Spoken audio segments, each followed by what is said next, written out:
আলু দিয়ে মজাদার একটা নাস্তা রেসিপি আজকে শেয়ার করব। এজন্য আগে আমি সিদ্ধ আলু নিয়ে নিয়েছি, আর সিদ্ধ আলুটাকে একদম ভালো মতো ম্যাশ করে নিতে হবে। আজকে আমি পটেটো ক্রিস্পি বল বানিয়ে দেখাবো।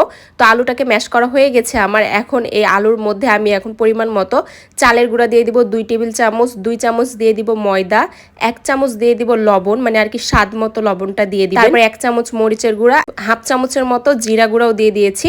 তারপর সবগুলো উপকরণকে আলুর সাথে একদম ভালো মতো মাখিয়ে নিয়েছি। একদম ভালো মতো মাখানো হয়ে গেছে। এখন হাতে একটু তেল লাগিয়ে নিয়েছি। তারপর হাতে তেল লাগিয়ে নেওয়ার পর অল্প অল্প করে মাখিয়ে রাখা ডোটা নিয়ে একদম গোল গোল করে বলের মতো করে নিচ্ছি। আর এটাকে তেলে ভাজলে কিন্তু একদম মচমচে বল হয়ে যাবে। একদম বিকেলের নাস্তার জন্য পারফেক্ট একটা নাস্তা।